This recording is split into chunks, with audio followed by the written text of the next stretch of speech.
Articles of Constitution of India related to education. Right to education. Article 21A of the Constitution provides for the right to education to all children between the ages of 6 to 14 years. This was added by the 86th Constitutional Amendment Act 2002.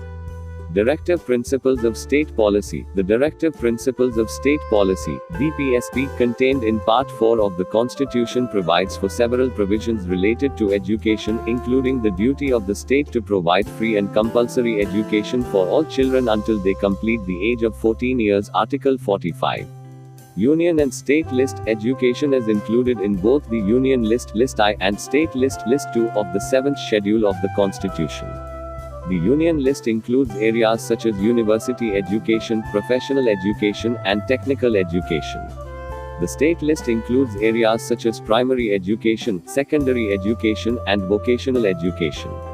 Fundamental rights. Article 29 and Article 30 of the Constitution provide for the right of minorities to establish and administer educational institutions.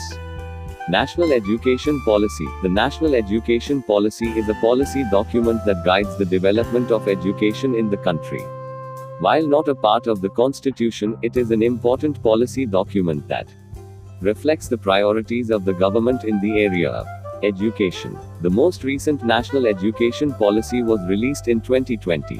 Here are some additional articles in the Constitution of India related to education. Article 358. This article provides for the promotion of the Sanskrit language and its literature.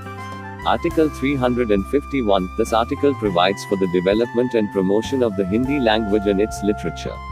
Article 46. This article provides for the promotion of educational and economic interests of the weaker sections of the society, including scheduled castes and scheduled tribes.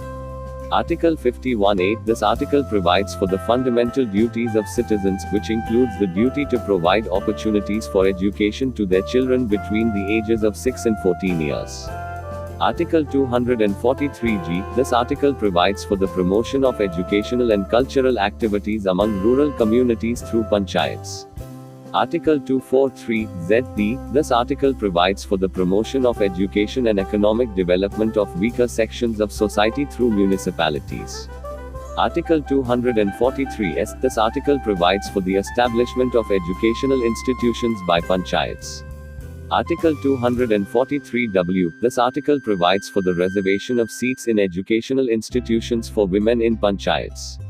Article 243(x). This article provides for the reservation of seats in educational institutions for scheduled castes, scheduled tribes, and other backward classes in panchayats. Article 243(z)(g). This article provides for the establishment of educational institutions by municipalities.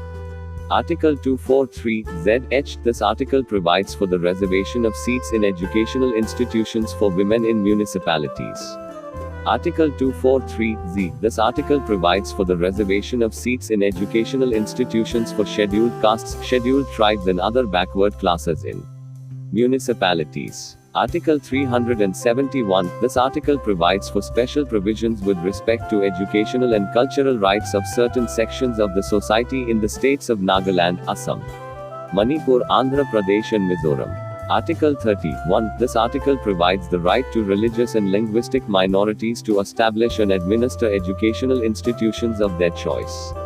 Article 51(a)(j). This article enshrines the fundamental duty of every citizen to strive towards the excellence of all spheres of individual and collective activity, including education. Article 268. This article lays down that the net proceeds of certain taxes and duties shall form part of the consolidated fund of the state and shall be distributed between the Union and the states in accordance with the provisions made by Parliament by law on the recommendation of the Finance Commission.